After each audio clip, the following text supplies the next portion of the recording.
Welcome to Talk About Coaching with us, Jamie Tenzer and Sherry Boone. We spend our days talking about coaching as we train and mentor coaches, and we've been doing this for about 20 years. We even talk about coaching when we're just chatting with each other. So we thought, why not record our chats and share them with you?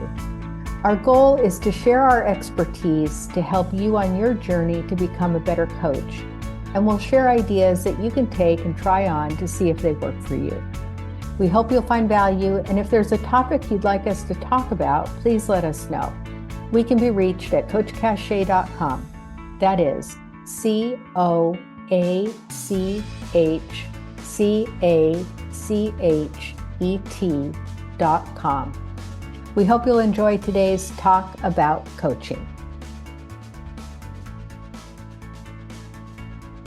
Hello and welcome to Talk About Coaching. Sherry, are you there? I'm here, Jamie. Okay. Here we are with another Talk About Coaching. Yes, exciting.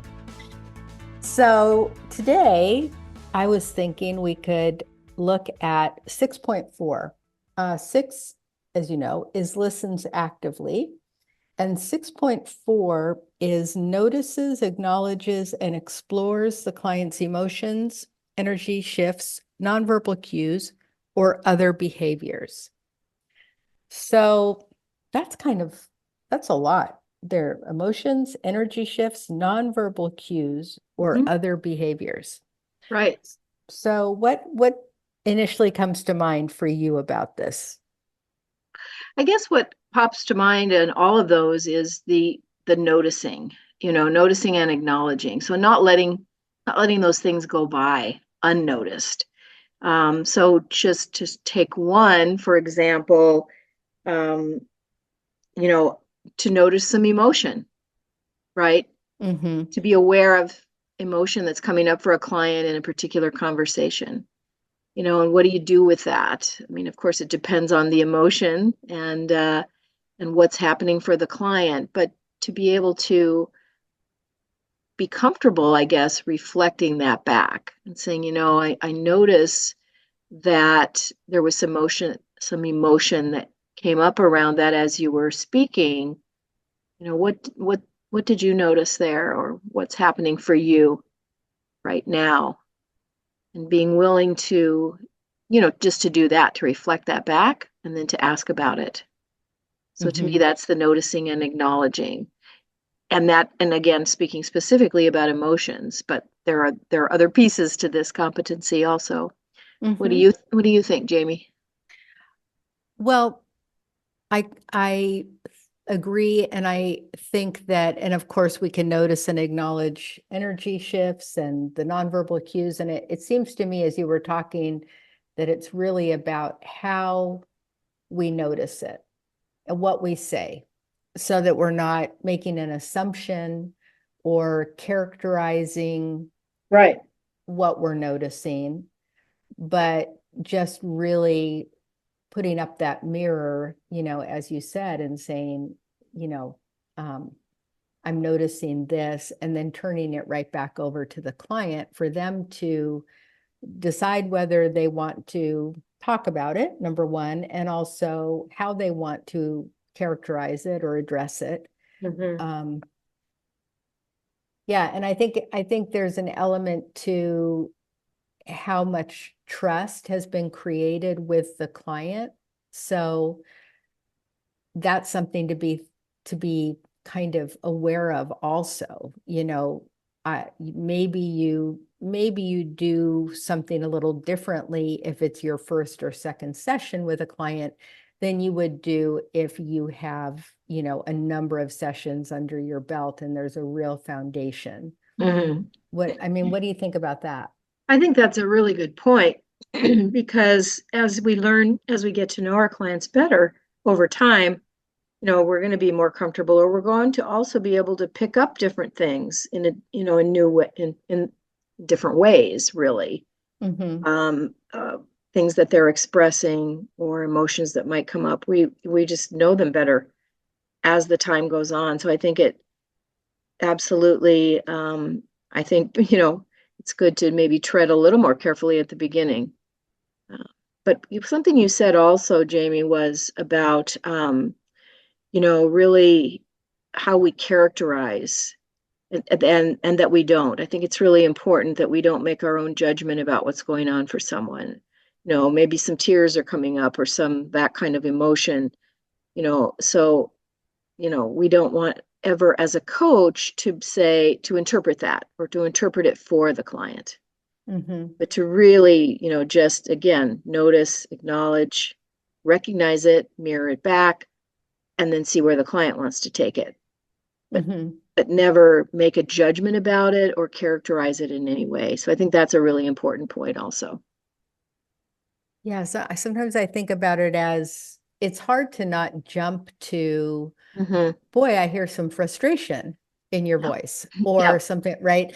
But I think about it as just reporting the news.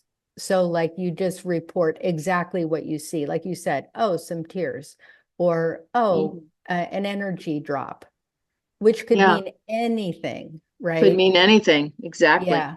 And then just giving that back to the client.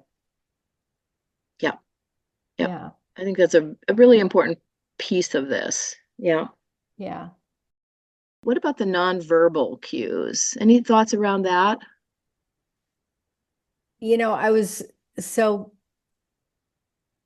It's interesting because as we do, as you know, with our mentoring, we often have people be off camera so that they can hone their listening, because especially in our world right now, everybody's using Zoom.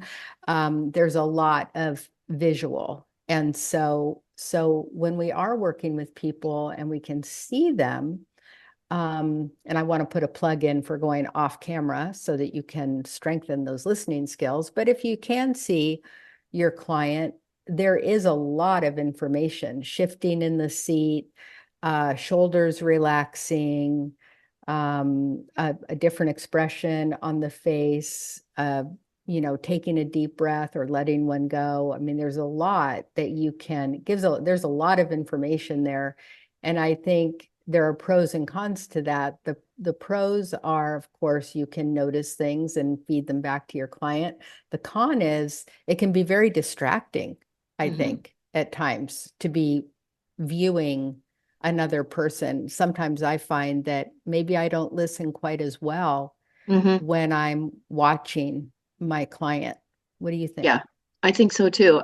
As you know, I'm a big fan of no cameras with coaching because I think it can be distracting.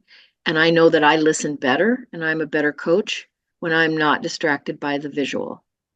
Yeah, absolutely. And I think that that's also the client can feel free to really not worry about what they look like either, or what's going on with that. So yeah, I think that's really an important point. And nonverbal cues can still come across the line, or the Zoom, even when the cameras are turned off.